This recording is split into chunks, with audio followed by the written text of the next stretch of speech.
Hello viewers, welcome to Fast Updates. இந்த வீடியோவில் நம்ம இதை பற்றி பார்க்க போகிறோம்னா ஜீ தமிழ் கார்த்திகை தீபம் சீரியலோட அப்டேட்டாக பார்க்கலாம். ஸ்கிப் பண்ணாமல் ஃபுல்லாகவே பாருங்கள். ஸோ கேடி சீரியலோட அப்டேட் தான் நாளை ப்ரிவ்யூ வந்தாச்சு இல்லையா. அப்பயும் பார்த்திங்கன்னா ஜென்ரேட்டர் ஒர்க் ஆகலைன்னு சொல்லிட்டு இந்த மருது புதுசாக ஒரு ஜென்ரேட்டர் தூக்கிட்டு வந்துட்டு ரிஜிஸ்டர் பண்ணுங்கள் அப்படின்னு சொல்லிட்டு ஸோ ஒரு வழியாக கொண்டு வந்துட்டு ஸோ அதுக்கப்புறம் நம்ம ரேவதிக்கிட்டேயுமே கேட்குறாங்க ஓகேவா அப்படின்னு சொல்லிட்டு.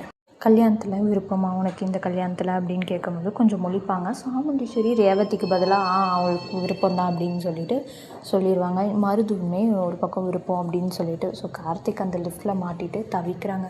ஏன்டா இப்படி பண்ணுறீங்க, கார்த்திகே பாவம் இப்படி வச்சு செய்கிறீங்களே அவரை அப்படின்ட்டு.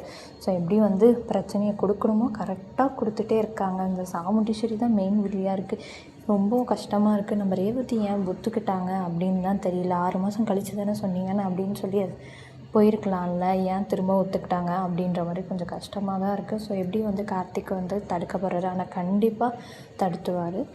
ஸோ கண்டிப்பாக ரிஜிஸ்டர் மேரேஜ் நடக்காது, அது மட்டும் தெரியுது. ஏன்னா ஆல்ரெடி ஷூட்டிங் ஸ்பாட் அப்டேட்டில் கார்த்திக் அடித்த மாதிரி தான் தெரியுது. நம்ம மருது மூஞ்சில் அந்த சிவப்பாக இருக்கிற மாதிரி அடித்த மாதிரி சொல்லி ஆல்ரெடி ஷேர் பண்ணியிருந்தேன். ஸோ கண்டிப்பாக கார்த்திக் வந்துடுவார். ரிஜிஸ்டர் மேரேஜ் நடக்காது அப்படின்ற ஒரு நம்பிக்கை மட்டும்தான். ஸோ வெயிட் பண்ணி பார்ப்போம் இன்றைக்கி எபிசோட்ஸில் என்ன நடக்க போகுது அப்படின்ட்டு. ஸோ அதுதான் கேடியோட அப்டேட். உங்களுக்கு இந்த அப்டேட் பிடிச்சிருக்கா? இந்த வீடியோ பார்த்தின கருத்தையும் கீழே இருக்க கமெண்ட்ஸ்லாம் மறக்காமல் கமெண்ட் பண்ணுங்கள். ஸோ நெக்ஸ்ட் ஒரு நல்ல வீடியோலாம் பார்க்கலாம். இந்த வீடியோ உங்களுக்கு பிடிச்சிருந்தா லைக் பண்ணுங்கள், ஷேர் பண்ணுங்கள், மறக்காமல் சப்ஸ்கிரைப் பண்ணுங்கள். தேங்க்ஸ் ஃபார் வாட்சிங்.